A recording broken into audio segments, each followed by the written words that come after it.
Hello, hello, and welcome to Awaken Your Human Design. My name is Moni. This is Danny. And today we are concluding our Human Design PHS Primary Health series by talking about motivation.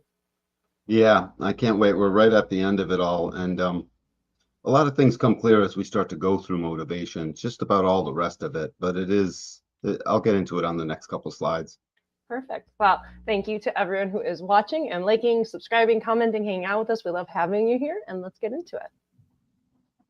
So motivation within human design. Motivation is the underlying drive shaping how you engage with the world mentally and make decisions. This reflects your authentic reason for taking action and aligns your mind with your body's design. This is determined by the Sun Earth personality color, which you can see is the top right arrow and numbers. Over here we have an arrow and I'm circling with my cursor. And so color is typically in a chart indicated, it's the medial number within the circle, and it's in like a yellow circle typically. Yeah, and this is where we get our best look at a thing we have easiest touch with to recognize there's a helplessness below the line. There's a thing that we get carried along with, and when you start to see your motivation, it starts to answer a lot of other questions about how you have moved through this life so far, and the things that when you hit your motivation, you are jazzed. When you're not, you're transferred, and it's something that you wouldn't even necessarily have words for. So, and it's there. It's percolating away, creating a lens for which your cognition is going to work. Essentially, how you're motivated. Yeah, and it's really cool because part of, and like the direction that we've done this series is with this PHS journey, the radical transformations as they're called. You start up here with this top left arrow, and that's where you get your physical body and like your brain in order by like taking in food. Like, well, how do you take in food? How do you digest food? So your brain is in order, so your body is in order. Then you move down here to the bottom left arrow here, and that's to get your body in the correct physical place. That's your environment. And then it swoops underneath to this bottom right arrow, and that's perspective, so that you're seeing what you're supposed to be seeing correctly. And then finally, after you get all of those figured out, then it goes into your motivation so that you're acting correctly and appropriately for you after those other three have kind of fallen into place. Your energy is being burned towards a thing that will deeply satisfy your purpose in this life. Or not, or you're missing it. And so we got to find it for you. It's good. So the thing about color is we do have access to it once we really start seeing it, but once we get below that, there's different sections to get just to line. And the thing is, color is this knuckle. It's this go between. It's a transfer station between the tone and the base below and the line above. Tone talks to color, line talks to color, but tone does not talk to line. It needs color. It's like an intermediary step. Yeah, intermediary. That's a word I was looking for.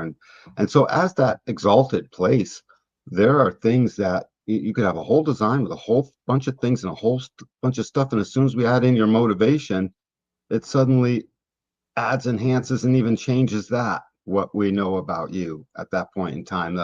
The manifestor who's motivated by hope. Well, how come that manifestor is now doing all the time? Well, they are. They're in an active state of hope. Don't you worry. They're gonna do really soon. Type thing. You know what I'm saying? So suddenly, it can be a thing that can, as soon as you see it, it'll unconfuse a lot of things about your life.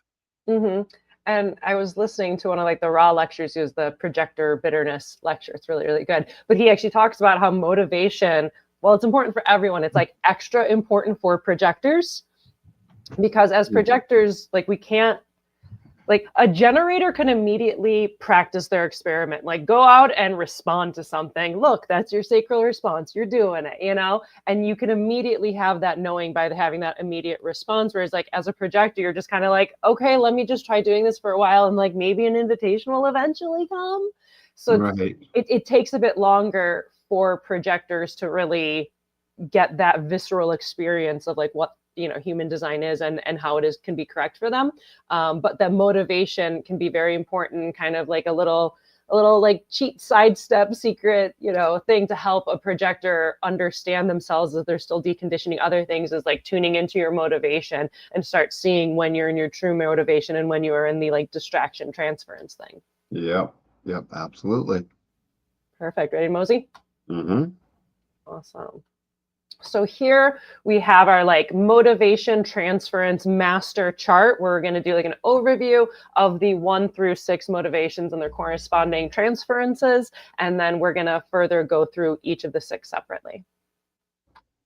So yeah, these transferences, they're very straightforward, and it's always the same on all of them. Each one we've gone through, this is the 4th time we've gone through this now, where we see 1 transfers to 4, 2 to 5, 3 to 6. And the reason 1 through 6 is there, because when you get to 4, it's back down to 1, and the 5 to the 2, and the 6 to the 3. So these are, if you just read up the left-hand column, fear, hope, desire, need, guilt, and innocence.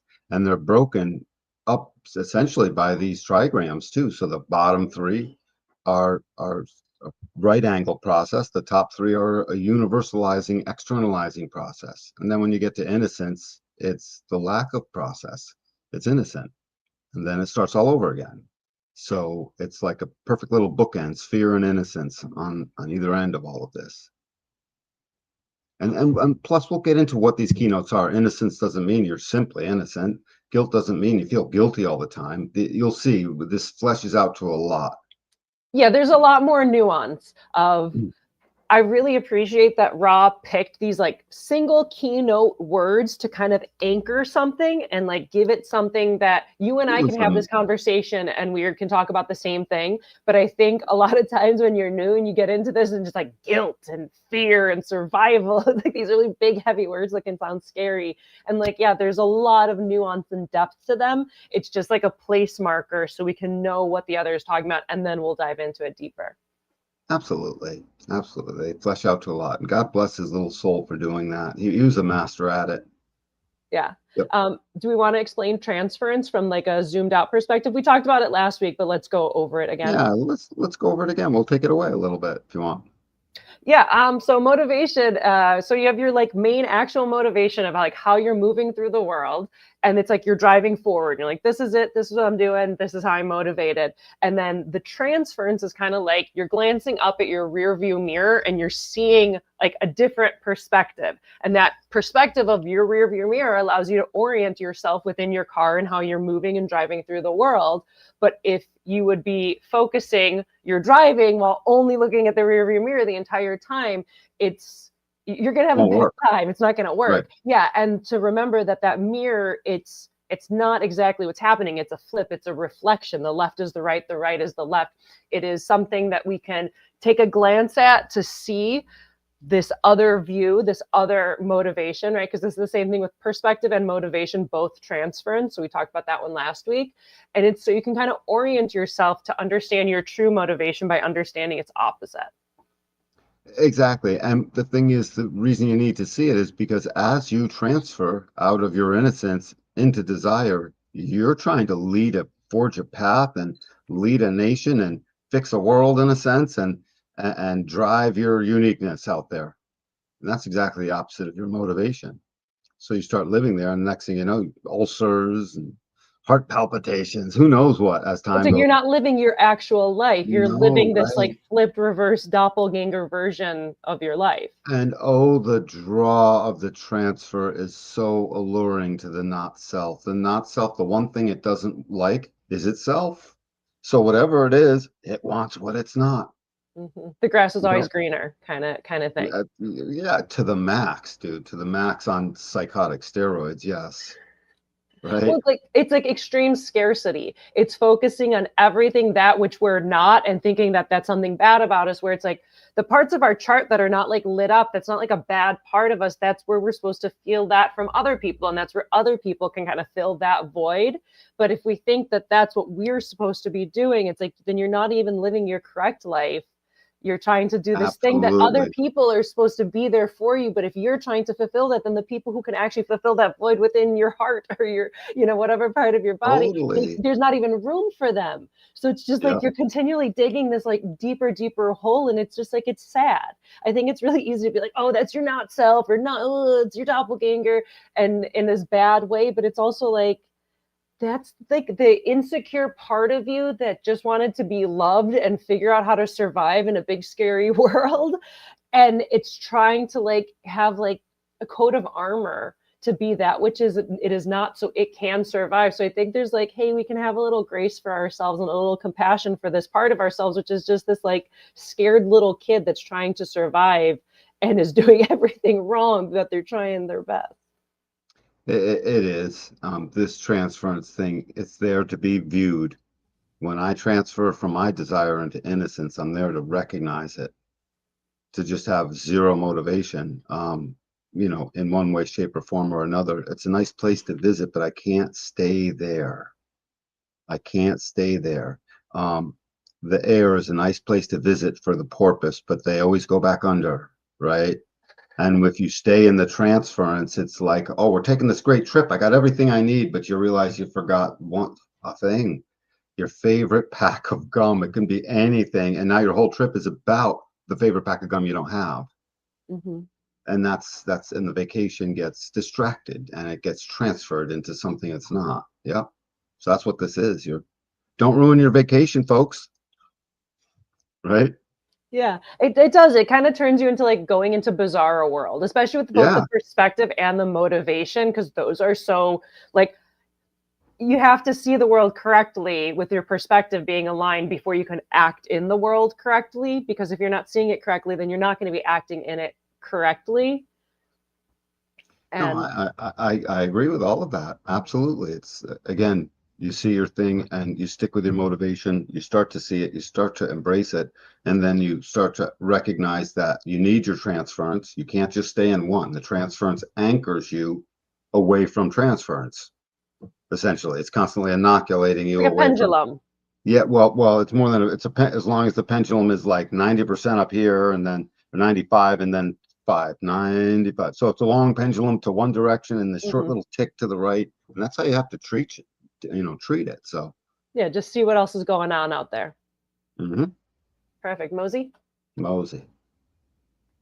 So now we have our other big master chart. So this is the personality variable chart. So we talked about this last week and we're going to go through it again. So on the personality side, where you have your perspective and your motivation, and you have your correct perspective and your correct motivation, and then you have your transference, but then you also have this trajectory that's associated with it. And this has to do with the left and the right arrows.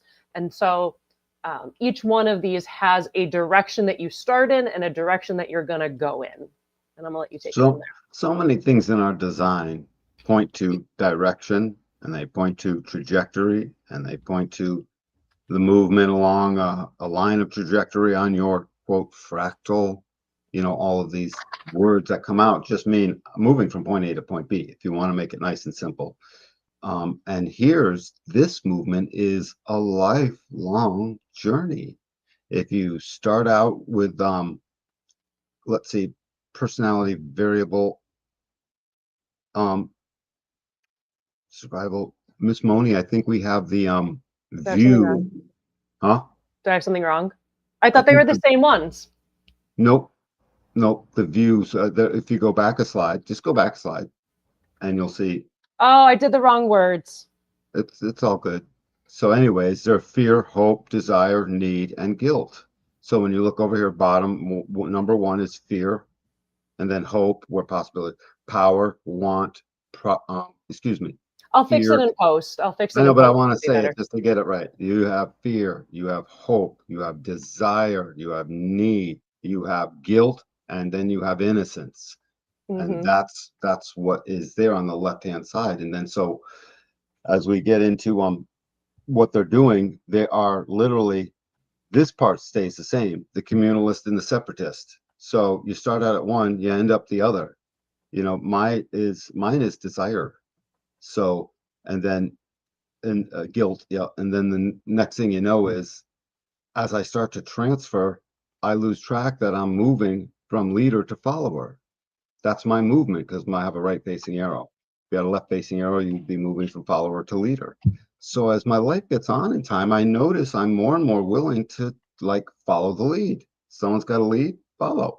I think it's an aspect of sort of getting tired of one thing and now it's time to try the other. So if you're a second line, you're a theist and anti-theist. Doesn't mean you don't believe in God necessarily. It's just about the whole group of things, the hierarchy of it all, the what's it all really for. So you're moving between these things, communalist and separatist.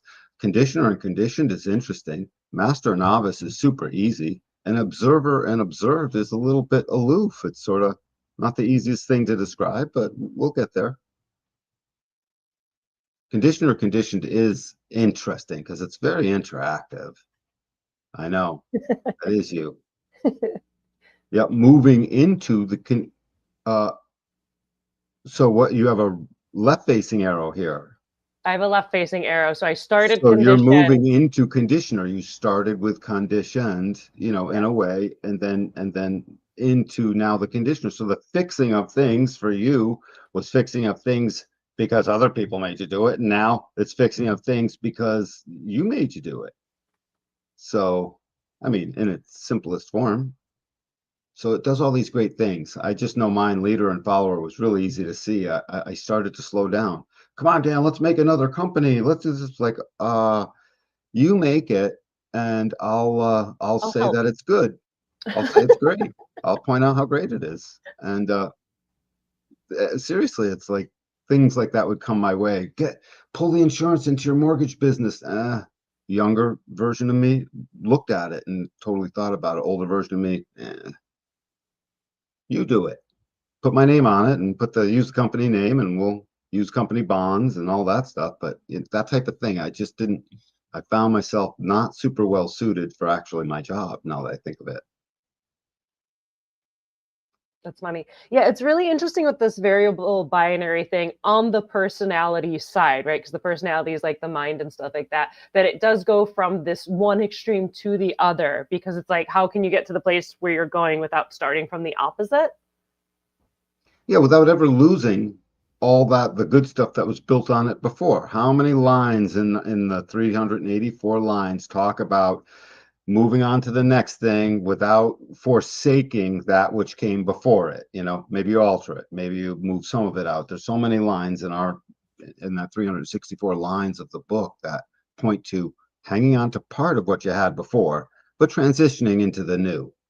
And so that's what this does. It hangs totally onto it.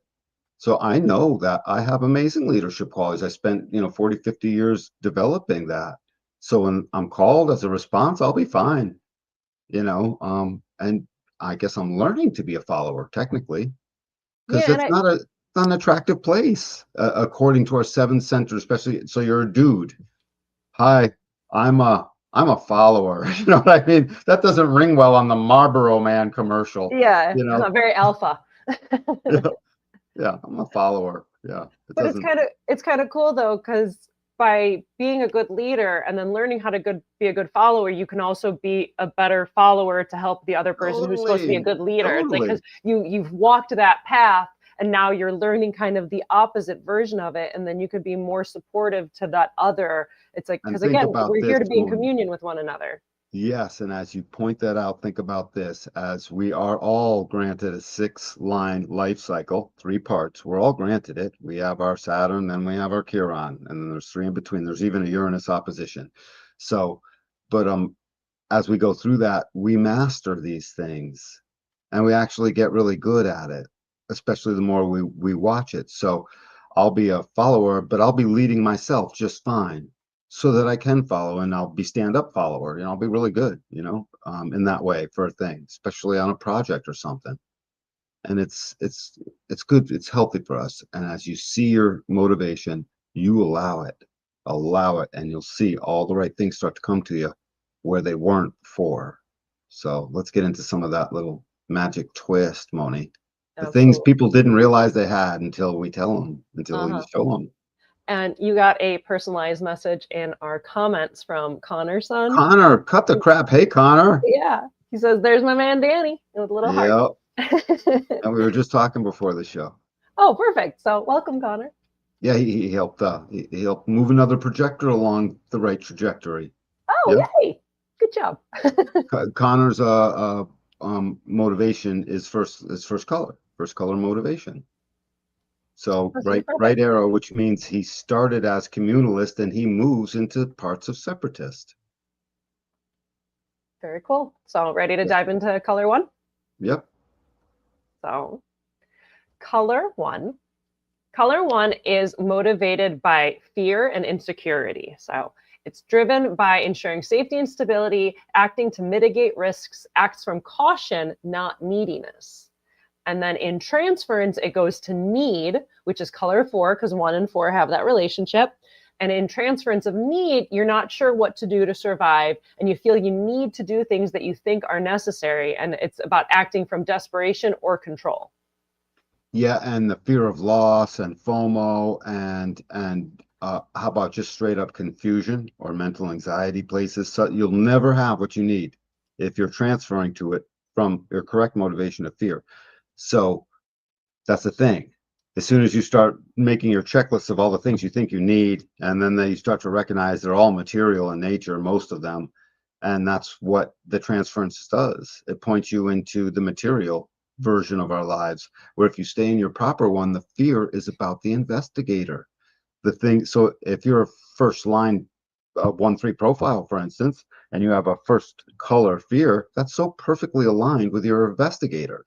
It simply says, don't move till you know. Get the rest of the facts. We need a foundation here. And so fear becomes that thing that, let's face it, we all are loaded with it. I mean, at the most mundane level, my toast is about to pop up and I notice the butter is still cold in the fridge. I didn't pull it out. I am now fearful. I am not going to spread that butter on that toast. It's so mundane and ridiculous that I use that as an example, but it's an instantaneous intelligence maker.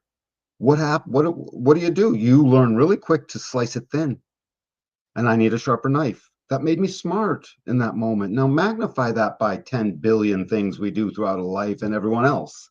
So makes you smart, brings intelligence into the fore, unless it transfers into need, and then suddenly you never have what you need, and you're always afraid. You get them both, double whammy. And there's an anxiety level that'll go with that just will rock your world, because these are both foundation lines. That means there's no foundation anywhere when you transfer. You're supposed to transfer and think about it, shaky ground. Second line can be on shaky ground. They won't even know. So it's a different story. But here, the fear, if you are able to stay in it, you will recognize that transferring into need is important. You need to go there to see it, to remind yourself that's not how my intelligence works. Thanks for reminding me. That's not how my intelligence works. My cognition, my thing that finishes interpreting what it is I've been viewing all this time, my thing that is my me, that's not its best cognitive way at all. Just only what I need, and it leaves it. And it's like, let me just focus on what I know. Dragnet, an old show where Sergeant Friday or Captain Friday would come and he would say, just the facts, ma'am. Just the facts, ma'am. It's just the first line thing to do. He was a cop. He probably could see, well, I'm going to need to know this and I'm going to need that in the future. But he showed up and said, just the facts, ma'am. And that's what this motivation does. It makes you procure just the facts. And then what you need will come because you're already aligned to it, is the thing. And it's So, almost kind of funny because fear, it's scary. You know what I mean? Like, it's not like the first thing you want to see, and you're like, great, fear, I'm motivated by fear. That sounds ominous.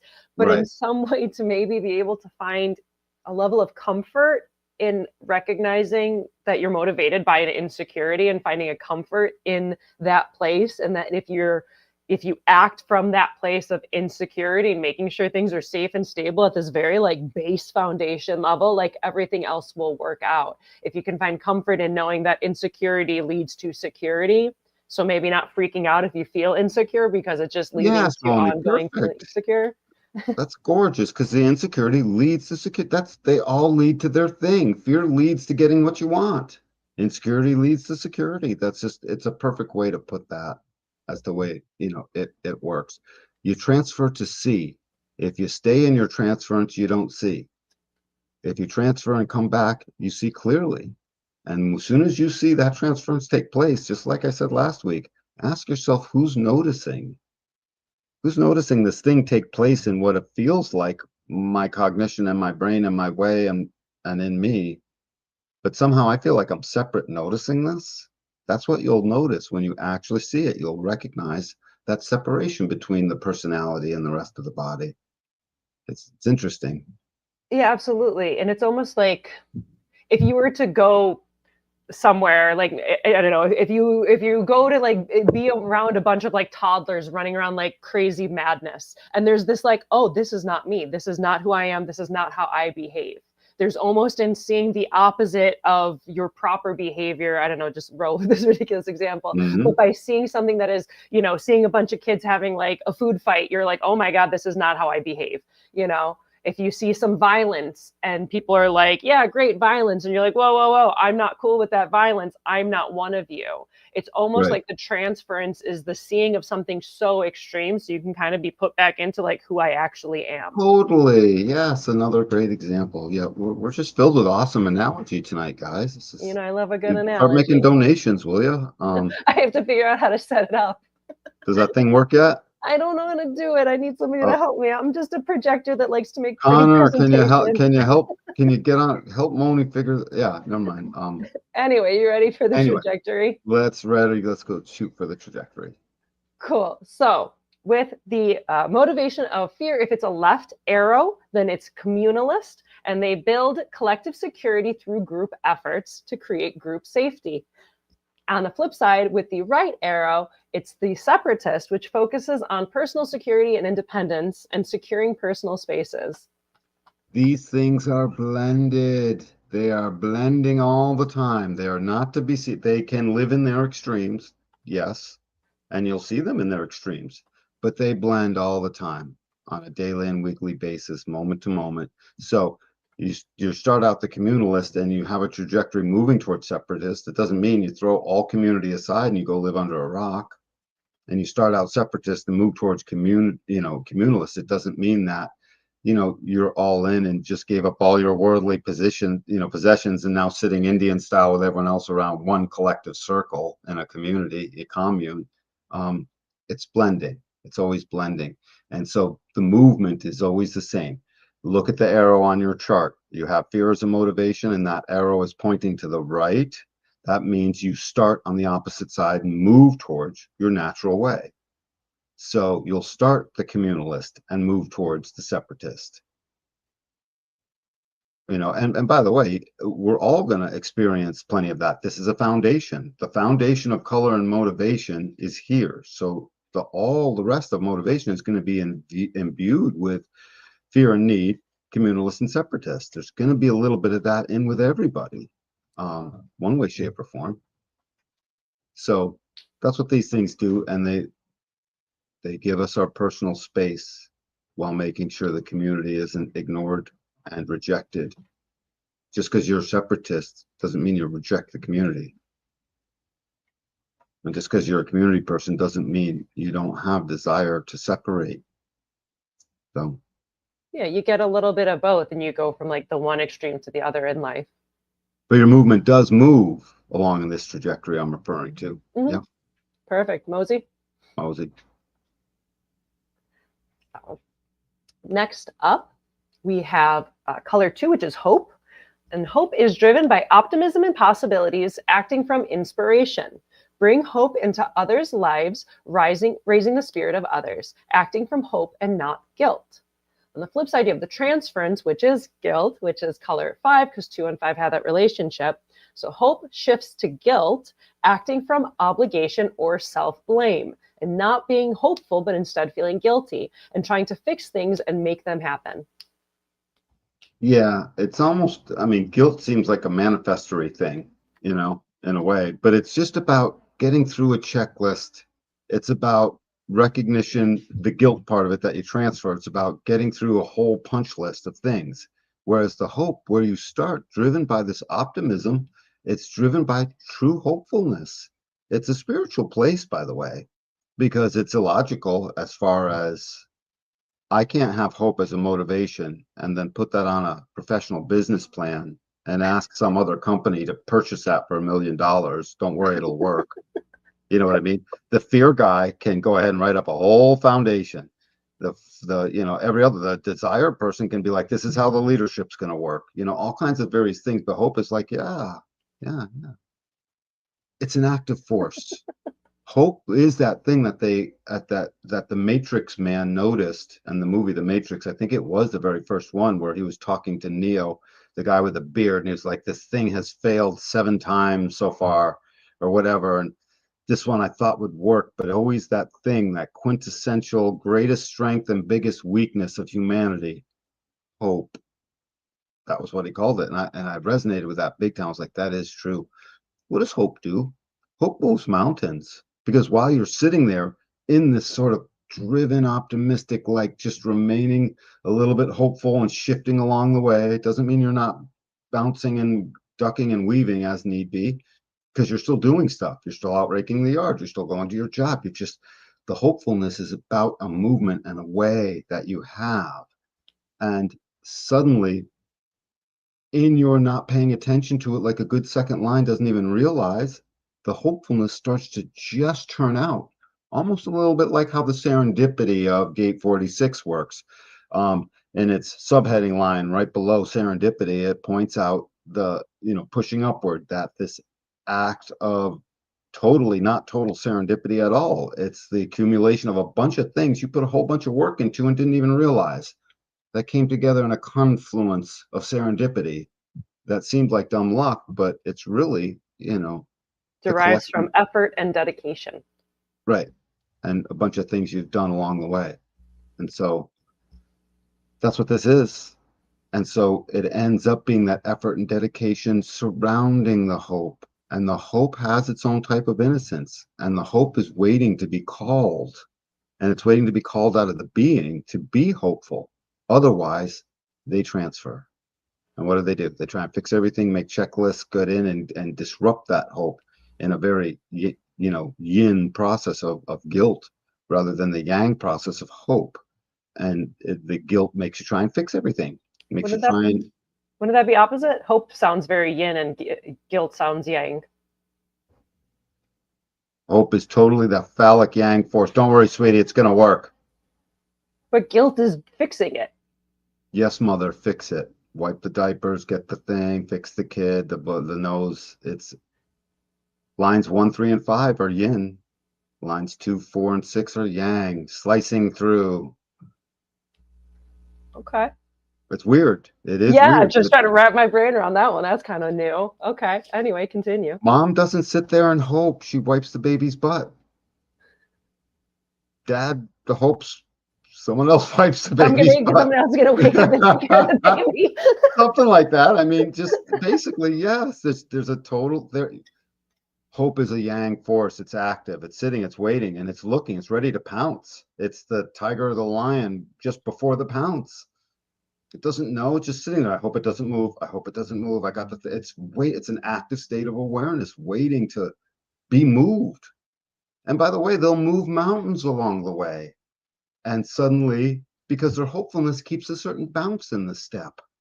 It's a second line after all, second color. They all have these same qualities, right? This thing is just innocently sitting in its own little shell, sort of hopeful by nature, and doing all kinds of other stuff until called. And once called, it's like, oh, I already know how to do some of this. Oh, I've done a bunch of stuff that already knows how to do some of that. And the hopefulness takes off. When they try and push that river, they're into the transference. And now they're making a checklist and trying to get everyone they can to help them to do things. And they're not knowing which thing they should do first. And then they're doing way too many things. And then they're never doing anything. I definitely see it. I have a hope projector in my life, and just seeing him run around trying to manage everything. I mean, it was ridiculous. It was tiring on his behalf. I was tired watching this little hope projector. It was like, dude, just lay down. Like, just be this Right. hopeful little lightning bug. Like, you don't have to fix everything. Well, guilt is very manifestory for a motivation. Even Mhm. desire doesn't quite come close to it, you know? it does want to lead, but it doesn't quite know how it's going to strike out. It's still lower trigram. Mm-hmm. Guilt will inform the other and enlist the other. This is getting done, basically. So, Ready for arrows? yep. So with the hope motivation, the left arrow is the theist, and they're looking for God, pursuing spiritual or belief-driven possibilities and following inspiring beliefs. On the flip side, you have the right arrow, which is the anti-theist, and they're more skeptical and rejecting of dogma and rigidity, and they explore diverse ideas toward self-trust while staying open to possibilities. Since it's second line, both incredibly spiritual, forever looking at the light. The second lines are just forever looking at the light as like to the detriment of the darkness. The darkness is always trying to be cast away until you transfer, and then it's all dark. And it's incredible darkness. This one hits more darkness because at least the investigator can start to investigate and recognize it's not right.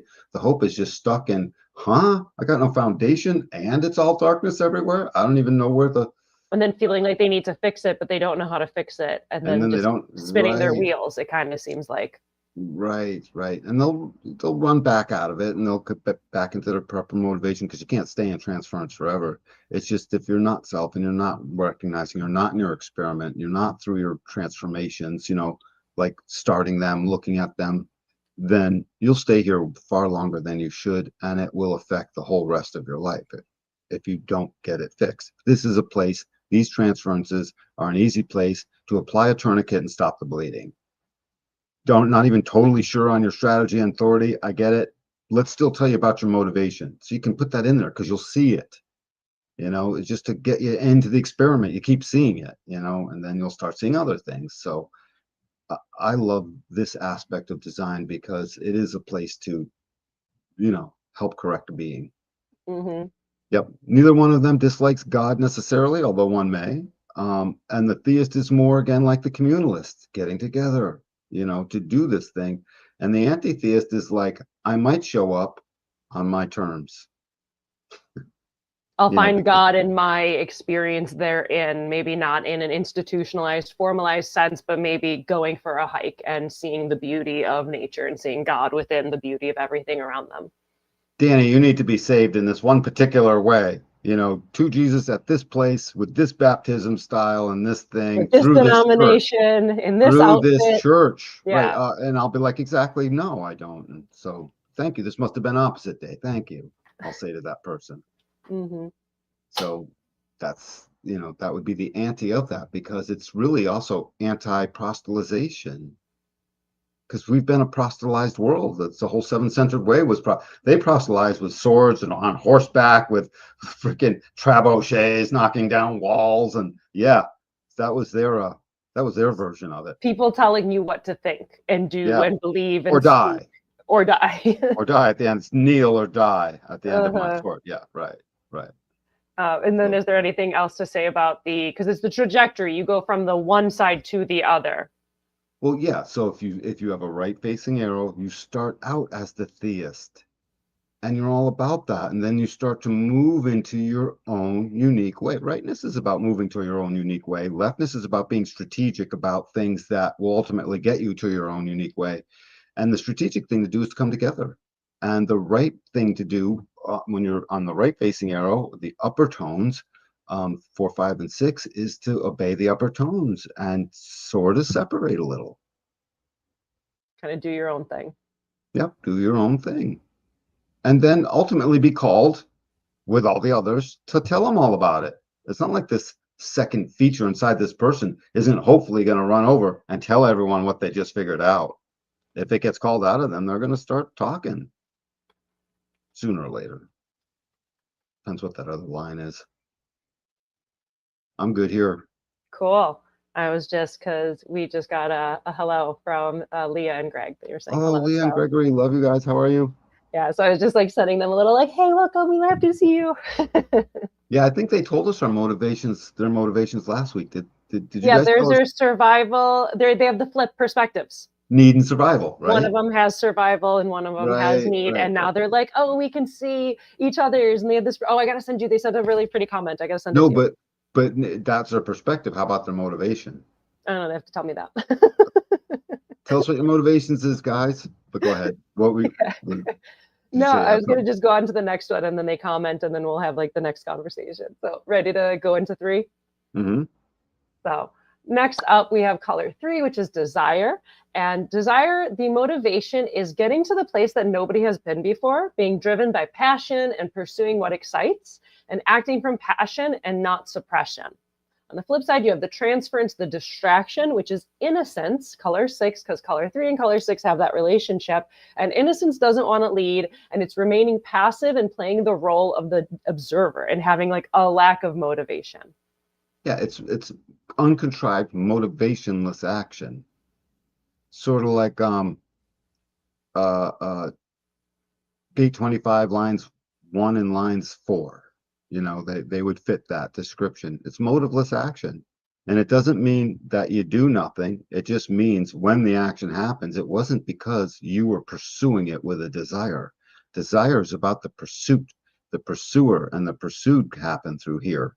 And so this is third line, third color, third everything, all threes that you think of when you get into desire. So desire has to bump into the thing it's going to do. And guess what else it does? It sustains. The other three colors, they come and they go. They're there and they're not. This thing never leaves the poor being because one of the keynotes of threeness is sustainment. Its creativity comes out in sustainment, sustaining at something, and then trial and error, making it work. And it's just pursuit. And it's this pursuit of leadership that's going to move the needle and empower everyone else. The more people it empowers, the more the desire is invoked. And it is a desire to lead. Its transference will take it fully away from that and make it basically start to lose track of itself. It's a neat one. I feel like desire, I don't know, because it feels like it'd be a fun one to have. Like, this is what I want, and I'm gonna go do it. It's a But it's freaking always slave driver. It's a slave driver. It's a slave. I have this. It's a slave driver. As leader of my whole early part of my life, I struck out on every last venture I could get my hands on in order to make it all. it sounds And I fun though, and dragged like you could everyone be I possibly successful. I dragged everyone I possibly could with me. At all times, I was always trying to lead. But you were successful. You got to like do cool stuff. Yeah, Wicked got to do cool stuff. That's what I'm And saying. I absolutely adored it. If I had known more about my thing, Hmm. just it'd be much cooler had I known more about it. But yeah, I led myself without even the whole no suppression part. That's funny. Uh, that's hilarious. And also, never mind just no suppression. Not a lot of screening either, and verifying and vetting. I just step in.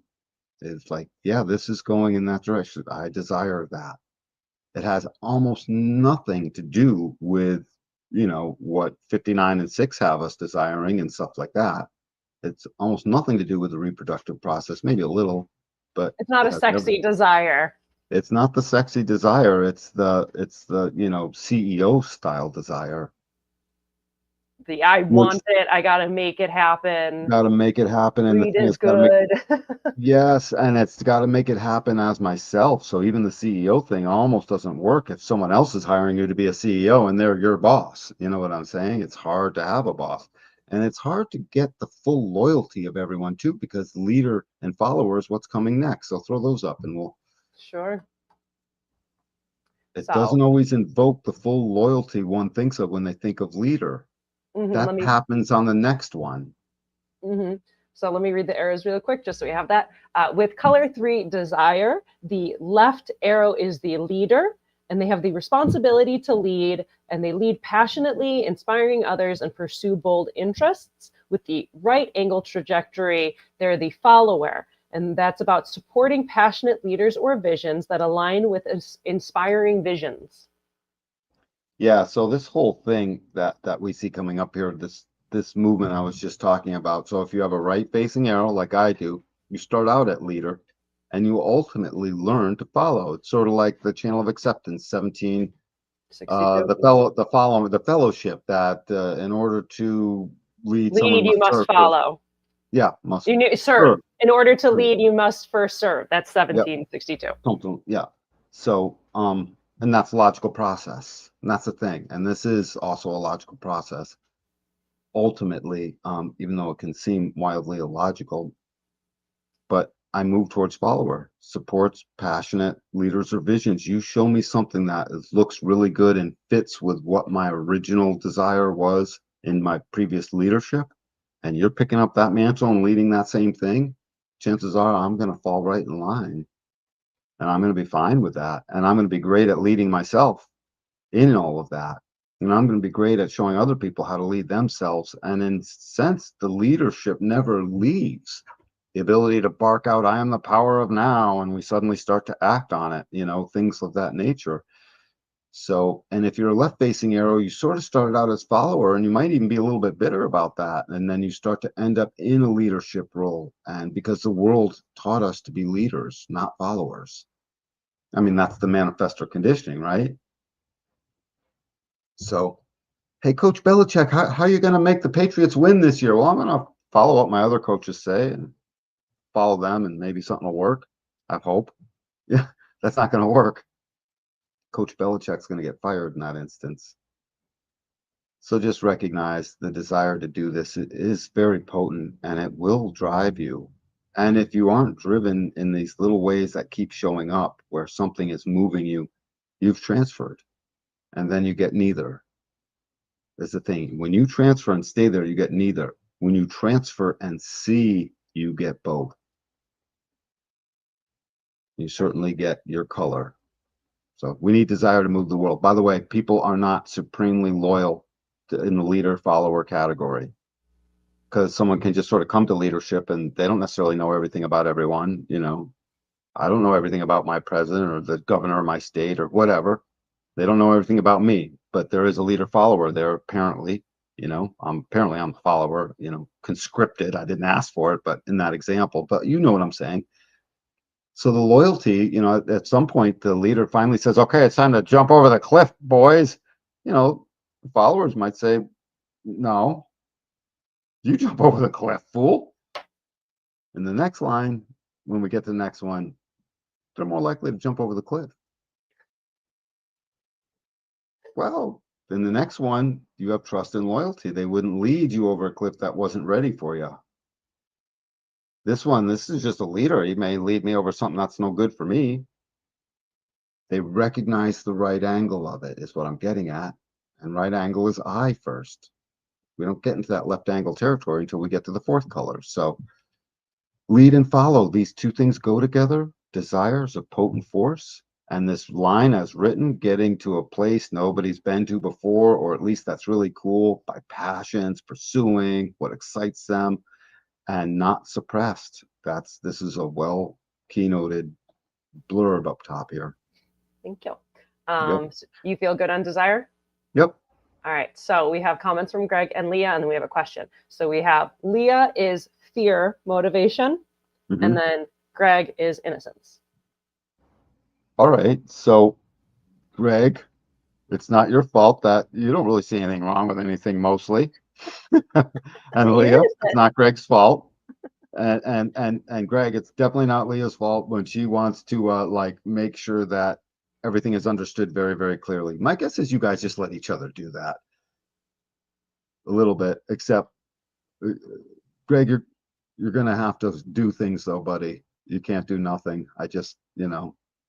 It's just that we'll get rules, to man. There's rules. There's rules. Sorry.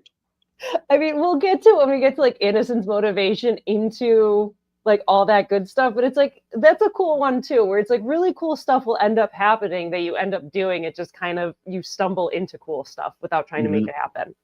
Yeah. So we have that, and then we also have a comment for FYV Life. How would one even manage a gate 25 and desire motivation? Because it's innocence of gate 25, but then a desire motivation. That is a good Don't forget, variable and your design are separate. They are separate from one another. One is dropped into the other. The variables are dropped into the design, and then the design has a trajectory and a consciousness to go with it. but the design itself, the 25, read it into your incarnation, read it into your body graph, read it into your way, and then add the motivation of desire on top of it. So I have a 25. I'm a vessel of love. I desire to make sure it's fair for everyone. And so in my leadership, if someone's trying to underdog someone else, I'm not going to be okay with that. That won't fit in with what I'll roll right over in my form of trying to lead. And by the way, it's not leadership always leading an army of men. It's just you're trying to lead, forge a path, like it says. Find a pursuit and sort of just lead the way into that. And you want to go, desire always wants to go kill it, do a great job. Um, not kill it literally like a hunting party, but that too. Just like do a great job. Totally. So hopefully that answered your question. Perfect. Ready to mosey? Yep. Awesome. So next up, we have color 4, which is need. And they are able to do what is necessary to feel good. And they're driven by necessity, acting to meet essential requirements. They act from necessity and not from fear. And then on the flip, you have the transference distraction of fear, which is color 1, because 1 and 4 have the relationship. And they fear not being able to survive, acting instead from paranoia or scarcity, rather than focusing on what they truly need and what they need for themselves and to be of benefit for others.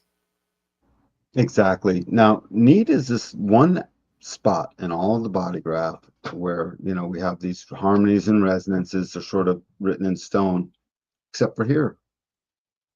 For some reason, the fourth line, which is always called the glue of society because it's always externalizing the local news and keeping everyone glued into the movement of humanity, this transfers to every other color. It does not only transfer to fear. The need, I don't have enough innocence, I need more. The need, I need more desire, I don't need less. Need, I got to stop trying to fix everything. I need to just hope more, or I got to stop hoping and I need to fix. I haven't fixed it, so now I'm transferring heavily to my first line fear. And so this one will transfer through all of them where the other ones don't really. They just don't. This one hits them all. But number 1 is still the primary transference because 1 and 4 are harmony to each other.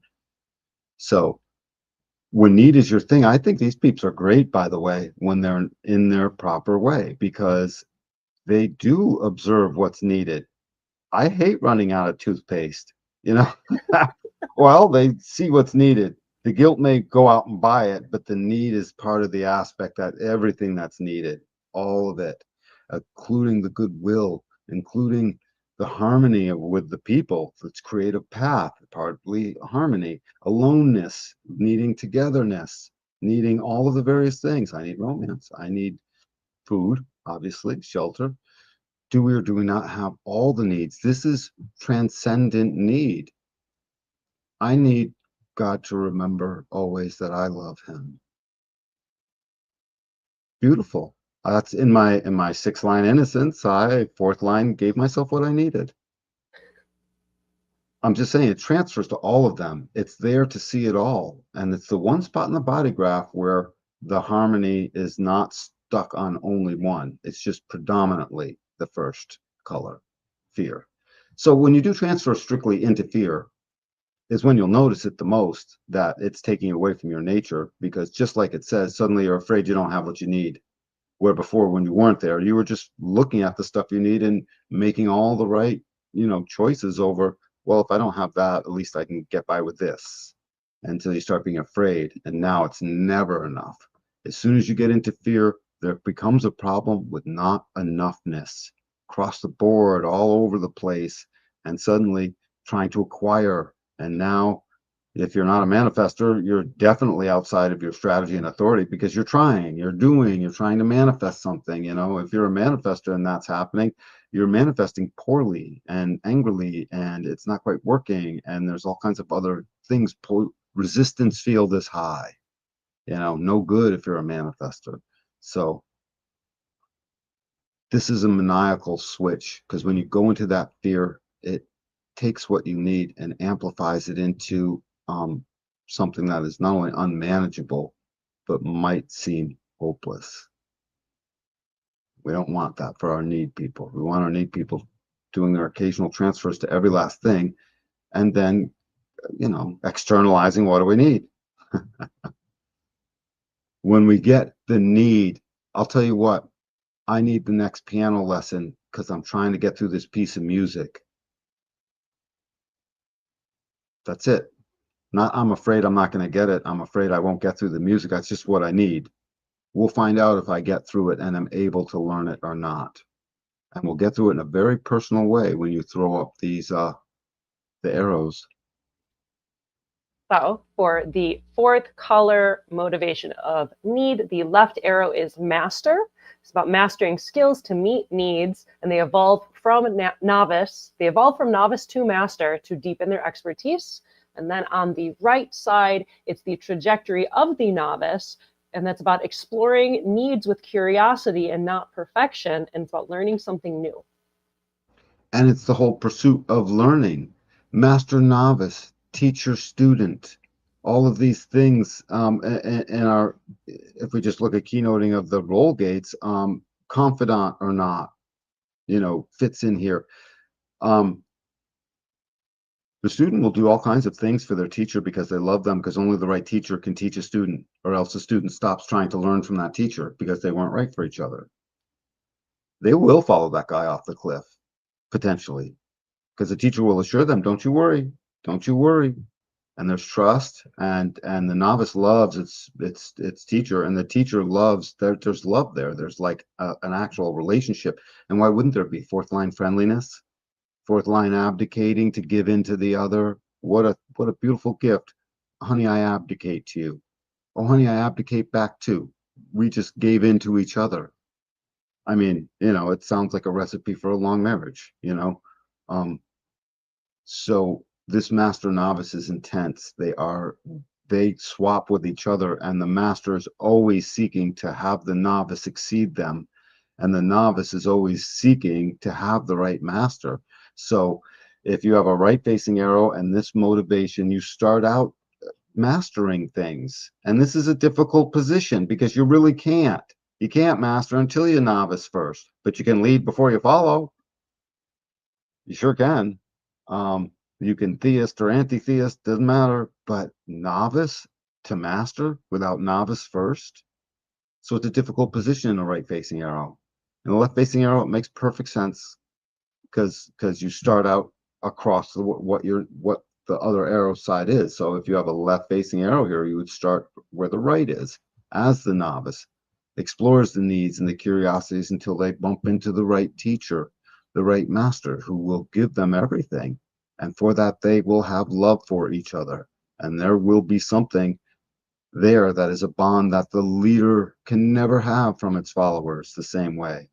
So friendship, friendliness, affection, all those things that give payment to the other show up here. I like it. Great. I approve. It's All an right. impossible position if you're a right arrow. It's an impossible position. No wonder you transferred everything else to figure out how to do that. Certain things you will just master from the get-go, and you will find mastery in, or you won't seek a teacher, and you'll move through your novice phase all on your own, quickly, or you'll skip from teacher to teacher to teacher just because, because you're trying to get there faster. Your way has you there first. So that I would love to hear from people on that and have a discussion about just that. Cool. Well, I hope that happens for you. Mm-hmm. Ready to mosey? Sure. So next up, we have color 5, which is guilt. And these people are driven by responsibility to correct or improve situations. The drives are what can be done now. They act from responsibility and not escapism. On the flip side, the transference is the distraction of hope, because that's color 2, and 2 and 5 have that relationships. And when transferring into hope, then instead of fixing things, they're waiting for something to fix itself and hoping that someone comes along to help them fix it. And good luck. And stuck. Yeah, and they're stuck, and they're just stuck at that point. And that transference is just, this one will The hope will steal away all of the stuff see, guilt works in the now. It talks to our individual definition, this individual knowing. Guilt becomes a type of knowing that becomes universalized because it works in the now. All of these motivations work in the now. So if you take this doing, this finding the responsibility and improving the situation, what can be done now, and it's not always going to be necessarily responsible, but it's moving towards that.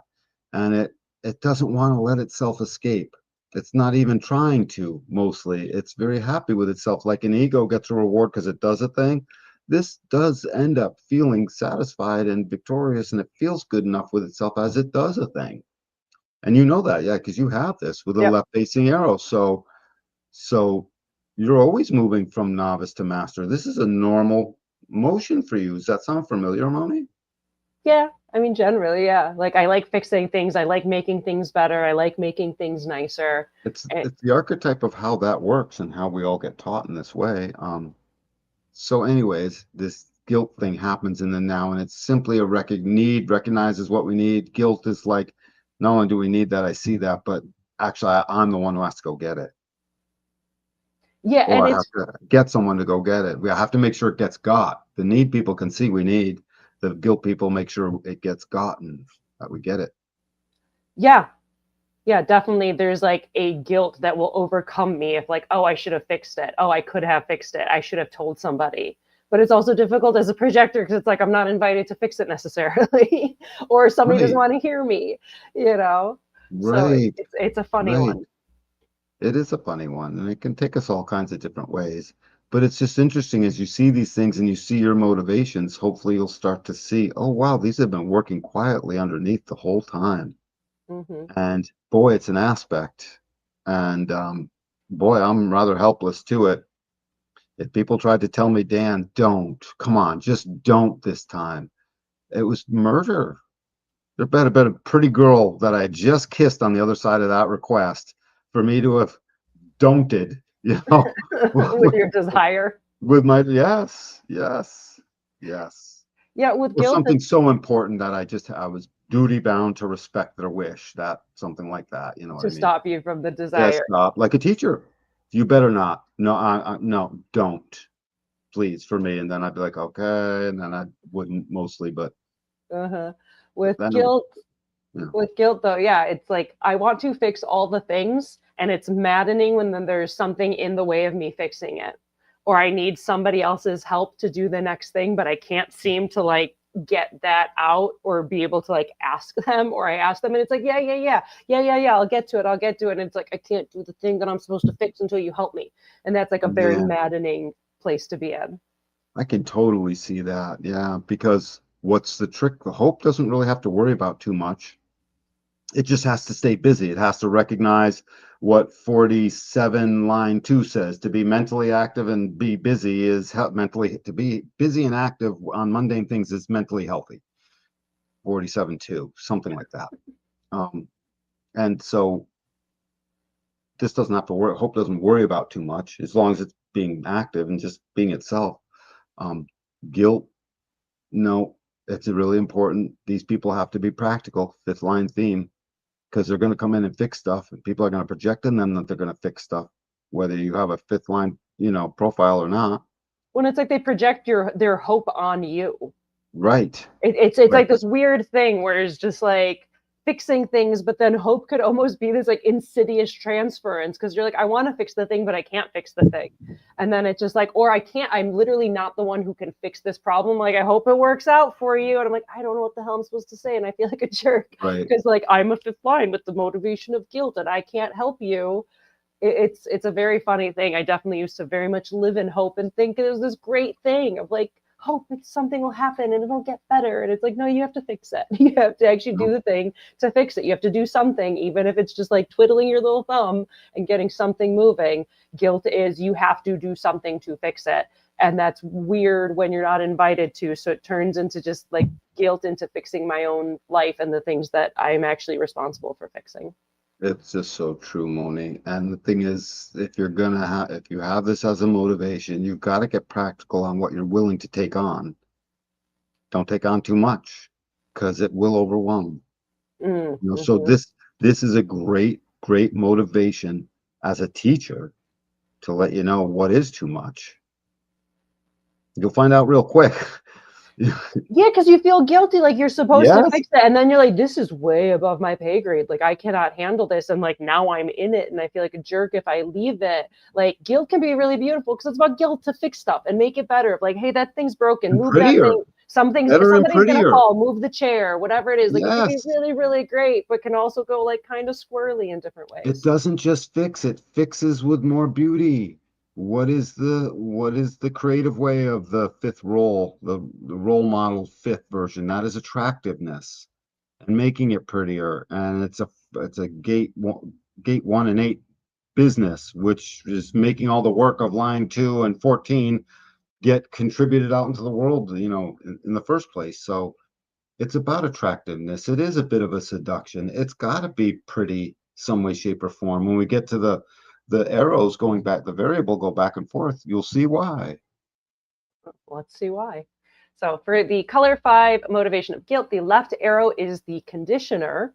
And this is about manipulating others by being strategic and addressing specific problems. And they shape systems for fairness. On the flip side, the right arrow trajectory is conditioned. And this is about being quote unquote fixed. And they're impacted by the penta and support fair structures. Yeah. So this whole movement that moves back and forth. So if you have a right facing arrow and you have a fifth color guilt motivation in your personality sun earth, that's the black side, you will be moving from conditioner to conditioned. That's basically my movement. In as much as I do harmonize, my second line profile will harmonize with 5 everything. Um, and then if you have a left facing arrow, you start out conditioned. And again, this would be a more normal thing. The baby first is conditioned, they start out that way. But at least this is an energetic.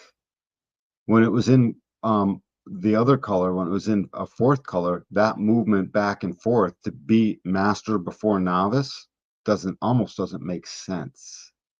But there it is. So it's almost like 54-4, the alpha and omega, the thing that we still can't fully make sense of. It's a lot of things happen in the fourth line of hexagrams. Anyways, to be conditioned is a fifth line process, and to be the conditioner is a fifth line process. Swap out those words conditioner and conditioned for the seducer and the seduced. That's one of them. That's one of the conditionings that's prime in our life that we do a lot. The teacher and the taught, the one that's being taught, all kinds of things like that. The moviegoer being conditioned, the movie maker doing the conditioning. This Mm, stuff is all about big things universalizing into the world, not just smaller things externalizing into a network. You know, I, influence. yeah, influence. I seek influence externalizing into my network, but it's not universalizing. I got to get through other people. I need you, Moni, or I can't universalize anything.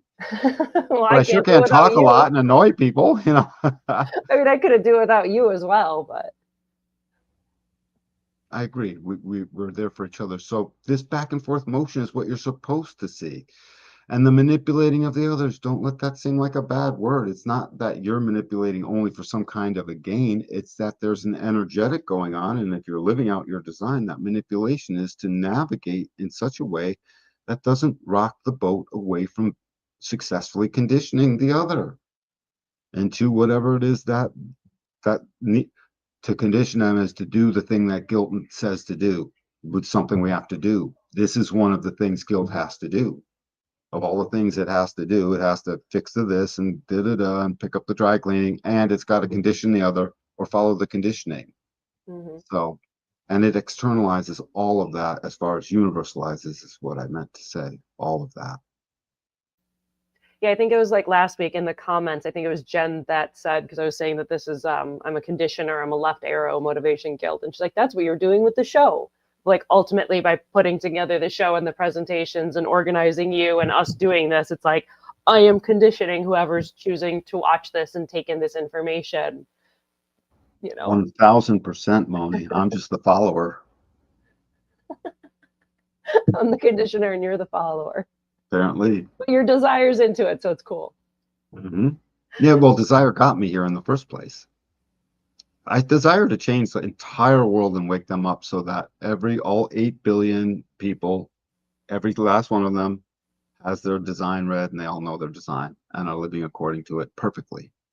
I'm Yeah. not asking too much. I'm No, sorry. not at all. And I just want to fix everybody. I feel guilt to fix everybody so they can live correctly so then I can be more comfortable in the world.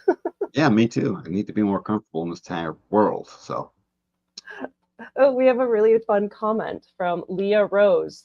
Oh, from Leah, duh. I usually see like evolve with Greg and Leah. So it's like, oh, it's the same Leah. hi, So Leah, Leah. hi Leah. She writes, Moni, I find it so interesting that you as a projector do all the slides and prep while Danny shows up and shares. I know, I find it funny too. That's 100% Greg and I. I make all the background stuff as a PJ. Uh, yeah. I, I, I don't feel guilty about that. And I love making the presentations. Like I just wait for my will to strike, and all of a sudden, like I just feel this urge coming from me of like I have to study this random aspect of human design, and then I start putting it. And I love organizing all the slides and then coming up with all the fun little graphics. And this is ultimately, I feel like this show is ultimately like my human design master's thesis, Well, that's where where I'm we're creating my seeking own mastery. library. Yeah. Yes, Moni, we want mastery. I get to include you on my front line of peeps that got taught along the way. You know what I mean? That we're just this is so I'm wicked excited about all of that. Plus, we have the greatest conversations. I know it's so good. Yeah, and desire. I have a feeling desire keeps track. It's like winners and losers of the what's the Oh, power. power? Thank That's you. my perspective. Yep, perspective. Now that I think of it, it does keep track. It totally does. So that's funny. Yeah, Leah also wrote, "That's totally us. I love to make these things." Exactly, like it's just fun, and you get to like it's pretty, and you organize it, and you get to have all your information in the way that you like it. And then she wrote that Greg never feels guilty, and Greg's like, "I'm with you, Danny." That's so funny. I gotta tell you, for a quick second, my open route made me think I felt guilty about saying I don't feel guilty, but it didn't last but a blip. Ooh, I perfect. watched it. It was there in that moment when I was saying it. It was funny. It's fun. I love when you like bring it up to be able to notice it because I it's love such. noticing. You know what, Moni? I like noticing the hard things. Someone could do, I don't care what it is at this point. Dan, you're gay. I'm like, really? Okay, well, let's discuss that, blah, blah, blah. I was not There's anything wrong aware. with that, but I'm just saying I'm not. And it's when If we're someone were growing up. to say you're something that you're not, it's weird. Right, right. It's just like, oh, I guess we're discussing this now. I love finding the things that are hard. Hard things make life easy. Hard things make life easy. Oh, Greg also has an open route. Completely open or just undefined? Yeah, I have two activations. I have a 19 and a 60. Gotcha. Um, We'll eventually get to the completely open route episode. It's like in the schedule. Eventually, kept having to move back. Moni, Still excited about that one. What's up? one day I want to start. I would like to either interview someone at some point, or I would sure love to do like it's like some charts of people. I would love to do Charlie Kirk's chart since he just passed away, or something like that. I know we were See, trying to figure out what his profiles were, and then we kind of stopped. well, yeah, no, we would have to do both because we now don't know unless anyone on here can help find out the I don't think approximate that time of birth. Well, I'm throwing it out there because you never know. Um, if anyone can help find the approximate time of birth for Charlie Kirk, for whatever, however that might work. Moana, if you're listening, I already surmise you have but 1 degree of separation between you and Charlie Kirk for whatever crazy reason I say that. So maybe you can help. But yeah, sorry, I digress. So let's move on here. yeah. Anyway, so finally, we're moving to color 6, which is innocence, which is no specific motivation or reason of doing something. There's no agenda. And they're more concerned with just being here and observing reality, acting from purity and not external wants. And then innocence flips into the transference, the distraction of desire, which is color 3, because colors 3 and 6 have that relationship. And that's about feeling a desire to lead other people, and they're ready to do whatever it takes to get people on the winning side. It shifts to desire and chasing external validation. Yeah, and then they're seeking that external validation when their innocence could care less. They're seeking that external motion because the leadership requires others. Whereas when desire is your natural motivation, the leadership doesn't always require others. Sooner or later, you'll run into others, you'll need others and all that stuff, but very often you're just good at it all by yourself. You'll start, something will take place and then you'll invoke others. But if you're transferring from the innocence, then it becomes this validation thing. It becomes this feeling of desire that is more like a longing that can never, the unrequited love that will never be answered. That's no good. Um, and they're ready to do whatever it takes. You know what? That sounds like an impulsive decision. No can do. No impulsive decisions down here. Please. You're innocent. You're waiting. This is another game of waiting as an active state of awareness. It's also, go figure, a yang force. 2, 4, and 6 are the yang lines. 1, 3, and 5 are the yin. And it doesn't seem right, does it? No, it doesn't. It really doesn't. It really doesn't. Who are our Father in heaven? God. Innocent. He's innocent. A Jesus was very, innocent. the Yeah, most innocent. and in fact, he led with innocence as the ultimate man. Not every man that is a Christian man tries to emulate, Hmm. be most like. So if you look at it that way, it's there. Innocence is a powerful force because once it becomes um, involved, innocence is about I'm not yet involved. That's a big part of this. And it doesn't mean I won't be involved. It means when the right thing comes, go ahead. No, please continue. I'm just And like, the yeah, yeah. involvement takes place, the innocence turns into great power because there was no preconceived notion. There was nothing pre-contrived out of it. This person comes fresh out of the gate, ready to go without a lot of bad habits, like someone will say, give me a newbie. I don't want someone with all them bad habits. This is a newbie to each new thing. And we need that. That's a fresh pair of eyes as well. Innocence is watching as a fresh pair of eyes most of the time. Yeah, I have a story with innocence and desire transference because this is my boyfriend's motivation. This is Ika's motivation. And Yep. I could see it from like years ago when he just started like learning how to DJ and doing things and like the first like camping things we were going to and the first burns we were going to. He was really excited to like, I'm gonna go to this camp and I'm gonna DJ at this place, I'm gonna DJ at this place and do all these things. And he was like trying to make it happen and like scheduling and organizing and reaching out and this whole thing. And he did that and it turned into like him dragging his DJ controller and then I'm going with because I want to see him DJ. But then I kind of felt like I wasn't having my own experience because I just was following him to his things. And some of the sets were all right and some were better than others, but in another person's space. And there's kind of like, it was cool, but there's an awkwardness. And then what was like 2 years ago, he's like, I'm not planning for nothing. I'm not scheduling volunteer hours. I'm not trying to make DJ sets happen. I'm not organizing it all. I'm just showing up. And then by just showing up and stumbling into it, he would stumble into like the absolute best DJ sets where like he just blew apart like the entire campground. The whole lake was just like him knocking Remember it where out we of the park. started. Yeah. That speaks to where we started. This is about our cognition, what we're able to basically invent. Our cognition is the great inventor, and it's moving along a trajectory, a way. And if that way is clean and that inventing is clean inside the mind, of course the sets are good. He was putting them together inside his mind in real time, innocently, But not trying to uncontrived. make it happen. Exactly, uncontrived. And even like he'll do like really cool, fun, sexy stuff if he's not trying. But if he tries to do something to like look cool or sexy in front of something, he'll end up like tripping or dropping something. And this like innocence will come back by accident of like you tried to look cool and now you look silly and you're back to being innocent. But if he doesn't try to make a thing happen, he will stumble into the coolest things. But it's trusting that you don't have to try to make the thing happen from that place of desire, because then you kind of trip yourself up. But if you just kind of trust it and follow your strategy and authority and do all the things, you'll stumble into the coolest experiences. So it's not like you're not doing anything, you're just not trying to make the thing happen. Innocent. Babies are innocent. Babies get lots of things done, but they don't do any of it.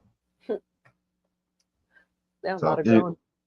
so let's look at these arrows. Cool. So for color 6, motivation of innocence, the left arrow trajectory is the observer, being a watcher, detached and passive, reflects inwardly to stay authentic, and they're a resource. On the converse, we have the right arrow trajectory, which is observed, being an example, thrives when authenticity is seen by others, and acting as a role model. They end up both acting as the role model, is the thing. The observer is in motion, and that's with a twinge of that desire that puts them in motion. Again, you have to transfer to see it. The innocence has to transfer to desire to know what innocence is, just like we have to experience nighttime to know what daytime is. I mean, this particular transference truly, amplifies that a lot, exemplifies that a great deal. So, and as the observed, so are these the right way? I thought the left arrow was the I observed. always thought that too, and I even double checked it because I thought the same Did you double thing. check? Yeah, I did. Okay. I'll do it again, but keep talking. Okay. And then as the observed, it's people are noticing you. They're noticing that rightness. They're noticing what's the scoop with it. They're recognizing that if you start here, or you end up recognizing that if you start here, you started out as the observer looking around, and then you moved yourself into motion. And now you're being observed. And then same with the other way around. If you have a left arrow, you start out as the observed. People see you, and then you slowly, as through your detachment, move into the observer.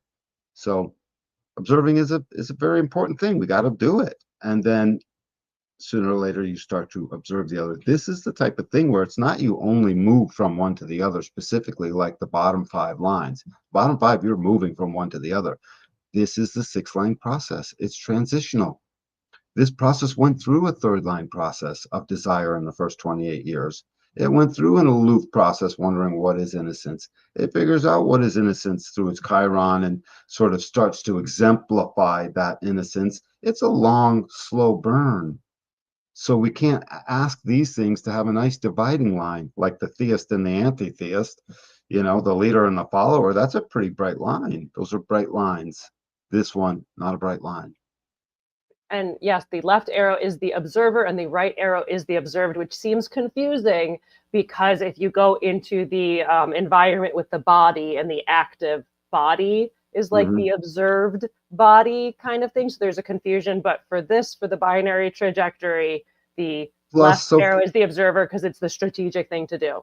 Well, plus so far, all the left-facing arrows have been the sort of more active principle of the binary, leader left, follower right. Yeah, a little confusion. Active, yeah, right. The teacher was on the left and the student was on the right. And this one is sort of seems backwards. You ready for a question? Yep. So Leah asks, Danny, you mentioned about innocent souls like Craig still have to do things. Can you explain more about how he's to do that while remaining in nowness? Because ultimately, through that innocence, the uncontrivedness is also uncontrived about sitting still. So the uncontrivedness is as things need to be done, the innocence is doing what all 6 lines do, and it's viewing out over the entire circuitry. It's viewing out over the entire thing. In its uncontrivedness, it just needs to be shown. We need to take the trash out. We need to hurry. I hear the truck. We need to hurry right now. The truck is 2 houses away. The innocent will move just fine. Observed or observer, it won't matter is the thing. Innocence needs a certain amount of shepherding and a lot of tolerance and understanding, and then a certain amount more shepherding just to sort of show you need this thing here, you need that thing there, and then the acceptance of their shepherding, because the innocence, just like the fool on the hill, will come down sooner or later off of the mountain and join the village for a task or two. But they don't just always stay aloof or away, 44-6, aloofness.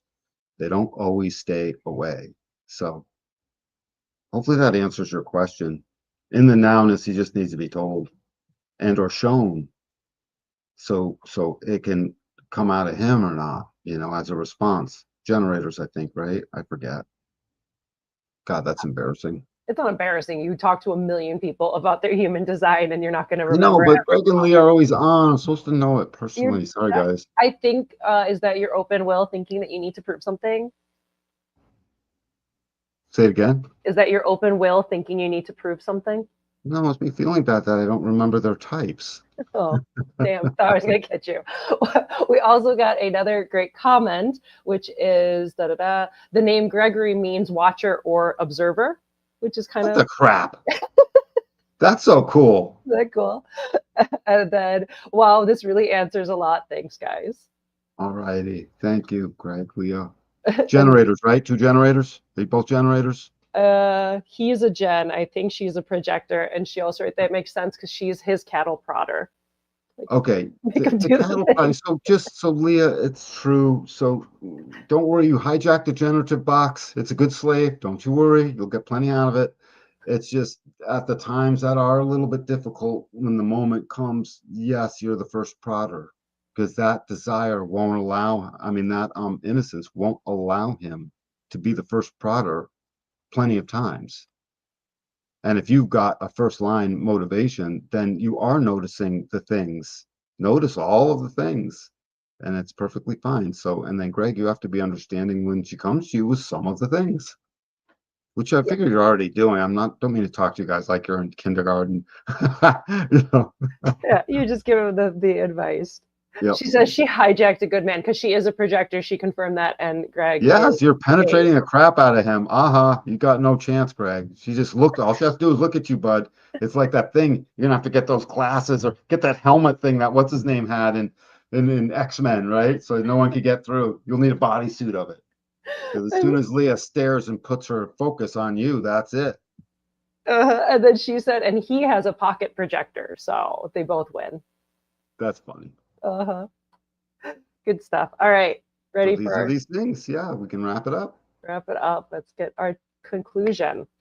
So, as our conclusion for motivation, motivation drives your actions and decisions, guiding you toward authenticity. Embracing your motivation's polarity empowers you to act from truth. Avoiding transference ensures you stay aligned with your core drive. By living your motivation, you unlock a purpose, you unlock a life of purpose and clarity, aligning with your unique human design.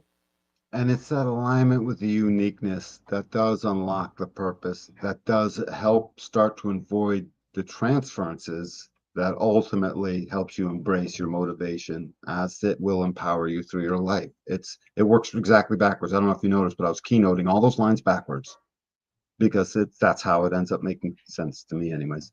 Um, so I like this conclusion.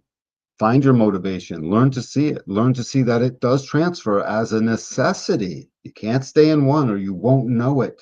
It won't fully make sense. If I didn't transfer, I wouldn't know anything about truly what was my motivation. So allow it, start to watch it, and then ask yourself who's noticing. What is this thing? What I'm really hoping, Moni, is over time I get really good at, and we get good at showing people you have a self-reflected consciousness that sits outside your body and has absolutely nothing whatever to do with the life you live to start with. And it participates because it's your consciousness, but it's totally, totally outside the body. You've got to notice that as you notice something, your consciousness is noticing the vehicle noticing something. That's why I keep asking who's noticing this, which also brings us to the whole thing of this is why we move from, well, because you think you're not happy with this to you think you're not happy with this to, oh, your true self truly is not all that happy with that. And you move through that process. This is the same thing. And so see your motivation, see that it transfers, love the crap out of it. The more you don't understand it is the more you should recognize there's something very exotic here. So if you can't make sense of it, rest assured, just, pick up a little bit of, steal a little bit of the hope motivation for a minute and recognize, don't you worry, it's there. It's there. And through the serendipity of some actions and some uncontrived motions, you will find it. Mm-hmm. Yeah, I really like the idea of transference being that distraction and that other thing that we could notice to orient ourselves in our true direction. It's Mm-hmm. like you don't know where you're going if you don't have like a reference point of like, oh, I just left New York and I'm headed to Philadelphia or something. Right, right. Hmm. Yes. No reference point, no magneto, no, none of that. You at least need a compass, dang it. So yeah, so we just went through motivation, and we actually concluded our entire PHS series and our 4 radical transformations. So yeah, we did it. Yes, and we just did the beginner stuff. We'd have to work on that, over the course of several months with, mentoring people one-on-one. If you really want to know what it is, drive yourself in. Maybe we'll have a class where we get more people sort of share the cost and so forth to lower it all. That would be actually really cool. So indicate your interest and we'll set up a little class and we'll start to go through these things one by one. Bring your charts, bring yourself, and you'll come to know. It'll be the coolest thing ever. You radically transform here, you radically transform everything, and you get to your strategy and authority so much easier through the transformation process anyway. It's super cool. And just wrap up. So what about motivation, Moni? It's just like, love this thing. It's fun. Your motivation is fun. Fear, don't call it fear. Call it something else. Call it smarts. Call it getting intelligent, and call it intelligence as a motivation.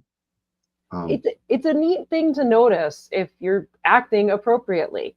I Yeah. could always notice. I'm like, hope it works out for you. Like, it feels weird. It feels like it's like a cop out for me when I'm like, good It luck. feels like a cop out, doesn't it? It Yeah. does. But then it's Yeah. weird though, because there's a lot of things I'm like, I can't fix this. I literally cannot fix this big thing. Or even if I could help somebody with some information, like they have to want to invite me in to give them that information. So it's like, it's a funny thing to kind of play with and notice within yourself of when you're like, yeah, I want to do it. I want to fix it and I'm going to make that better. And that feels really good compared to like, well, I hope somebody else does it. And how many times when it's like, I noticed that where I'm like, oh, there's a cup on the ground and someone's going to spill it. And I'm always the person to clean it up. And then there's like, you know what? I don't want to do it. I don't want to be the one who's always cleaning up the mess. And then like 2 minutes later, someone like tripped over it and it spilled all over the dance floor and it became a whole thing. I was like, I should have just picked up the damn cup. Like, I should have just picked it up. Yeah. I hear you. When I transfer into my innocence, nothing gets done. And my desire sits there like a sad racehorse, looking at the guy with the gun who's going to shoot the gun, looking at the lines that are about to let him start racing, listening to the crowd saying, we're about to race. No race. Mm-hmm. That's sort of what it's like when I get there and stay there for too long. There's a sadness that comes along. Yeah, I should have done the thing. I didn't do the thing. Indeed. So watch your transferences, watch these motivations, and take them to heart. They're the first chance you really get to notice this thing below the line that has left you helpless, in a sense, part of you to be what is it your design is designed to do inside of its motivation. So learn to love this thing. It's really good. No one gets away from it neither. Mm-hmm. I feel pretty wrapped up here. Yeah, I feel super good. I don't know if there's much else to say, but yeah, play around with it, explore it. I love the whole PHS journey. I really felt it super deeply from getting my digestion in line, eating with the daylight, and my mind felt clearer and it felt like my body was getting better nutrients. And then my body found itself in a better environment that's more of a valley cocooned environment that feels good and safe. And then it shifted over to perspective of like seeing winners and losers instead of being lost in this personal perspective where like, especially after last week and really talking through the perspective thing, it's really had such a positive effect on me of really noticing like how much I get lost if I pay too much attention to people's personal stories. It will completely override me and like make me go a bit Because you can't cuckoo. fix it. I can't fix it and it's just too much and like all my open centers and then I get so much more upset about the things that people complain to me about them on their behalf than like they even are. It's absolutely ridiculous when I let myself get too caught up in that personal perspective Right, when I'm right, supposed to be zoomed out and I'm like, oh, I don't have to give a about all of this. I can be nice, like don't be cruel or anything, but right. I don't have to get lost in everybody's individual Facebook posts and their Twitter things. I'm like, I don't even care. I don't even want to look at it anymore. I just want to zoom out and see the bigger perspective with power of who's winning and who's losing. And there's this freedom that has completely like overtaken me in a piece. And then now into, okay, my motivation is guilt. I'm supposed to fix it when it's appropriate for me and people invite me to, and I don't have to fix people's personal nonsense because it's not mine to fix. It's like, oh God, thank you. I don't have to fix everyone's everything. That's It's a wonderful. big deal, isn't it? The way that thing comes around and lets you off the hook. That's what really I've always liked. when you come to see your motivations and all the other aspects, you find you're let off the hook for all the things that you're not. You don't have to be them. Yeah, exactly. And that's really what it is there is this, you're let off the hook. I don't have to be this person that I'm not. I don't have to be a generator. I don't have to be a manifester. I'm a projector. I'm just going to be a projector. And I don't have to be the hopeful one. And I don't have to be the one who's caught up in Yes. personal things or whatever it is. It's just this kind of sigh of relief that I don't have to try to be the million things that I'm not. I can just be the one Moni that I It's so am. it's so funny, Moni, because I'm just thinking of myself right now. Second line, manifesting generator 3420, right facing arrows. And I am the king of not wanting to have to deal with what I don't feel like having to deal with. You know what I mean? It's like I don't want the extra responsibility for certain things. And yet at the same time, desire makes me do it. And even if I were transferred into innocence, I would still have to do things. Ultimately, no one gets out alive. You all have to experience your transfer, and you all have to live by, hey, Artemis, and you all have to live by this motivation. Recognize it, don't fight it. So that's my final word. Perfect. Cool. So we're done with the PHS stuff, which is super cool. Next week, we're going to dive back in with the Godhead series. And we're going to continue on with that. It's the foundational trigram of wind.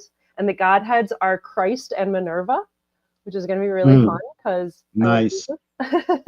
and then we'll go through the 8 gates of the wind trigram. The next 8 gates. So the splenic gates, basically. We're going to be going through the I Ching vibes of the splenic gates. After that, we're going to be going into the fear gates for October and Halloween. So we're going to do, like, I think 3 episodes going through the fear gates of the spleen, the ajna, and the solar plexus. So that's what's coming up for the next, like, month or so. Spooky. Yeah, we'll get it in before Halloween. Exactly. Yep. I know. I have to be silly about it because it's fun for me. But yeah, so thank you, Danny. Thank you to everyone who's been like hanging out with us and commenting, asking questions. We love seeing you guys. We love having you, and deep diving this is like super fun, and even more fun when we have like the comments and stuff. So thank you, everybody. Yes. So many comments. It was so exciting. Thank you, It was guys. great. It's like a ton, man. That was the best. Exactly. So yeah, thanks for liking, subscribing, doing the thing, hanging out with us, and we will see you next week for another awesome episode. Hey guys. Much love, everyone. Catch you on the next round.